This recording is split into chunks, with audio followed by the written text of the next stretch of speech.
শ্রীলঙ্কা এবার বলতেই পারে, আরে ভাই, খাল কেটে কুমির আনলাম কেন আমরা? বাংলাদেশ সুপার ফোরে আসার সবচেয়ে বড় অবদান কিন্তু এই শ্রীলঙ্কায় রেখেছিল।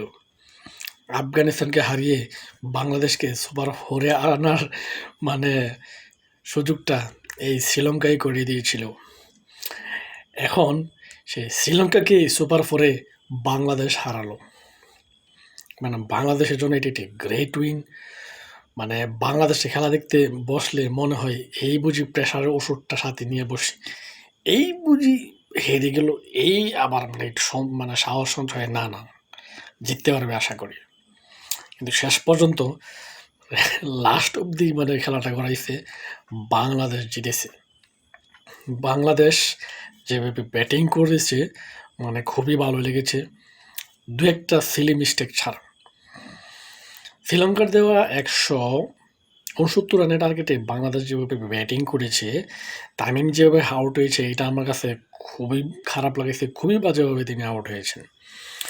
তবে সাইফ হাসান যেভাবে ব্যাটিং করছে পরে ধুমায়া পিটাইছে ৬ তিনি ৬১ রানের একটি ঝলমলে একটি ইনিংস খেলেছে, যেটা বাংলাদেশের জন্য খুবই প্রয়োজন ছিল। এটা দেখে খুবই ভালো লাগলো। অপরদিকে লিটন দাস যেভাবে সুইপ খেলে তিনি আউট হয়েছেন, এটা আমার কাছে খুবই বাজে লাগছে। কারণ হাসানকে এভাবে মারা তার উচিত হয় নাই। হাসানকে ভালো বলার তাকে একটু দেখে শুনে খেলার প্রয়োজন ছিল।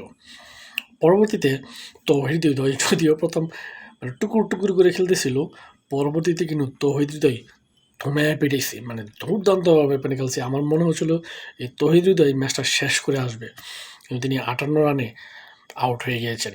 তবে বাংলাদেশকে জয়ের ভিতটা তিনিই করে দিয়েছেন এবং বাংলাদেশ শেষ পর্যন্ত যাই হোক জয় পেয়েছে। তবে এইখানে আমি কৃতিত্বটা একজনকে দিব না, মোটামুটি অনেকজনকেই দিব। কারণ কি, এখানে দাসন সানাকা তো শ্রীলঙ্কার জন্য ভালো ব্যাটিং করছে, এটা স্বাভাবিক। বাংলাদেশের যে Mustafizur Rahman, the one and only cutter master, the Fizz, প্রথম ক্রেডিট তাকে দিব। তারপরে সাইফ হাসান, তারপরে তাওহিদ হৃদয়, আউটস্ট্যান্ডিং, খুবই ভালো লাগলো। এবং বাংলাদেশের অবশেষে জয়, সুপার ফোরে জয় দিয়ে শুরু করলো। Next target Pakistan and Bharat.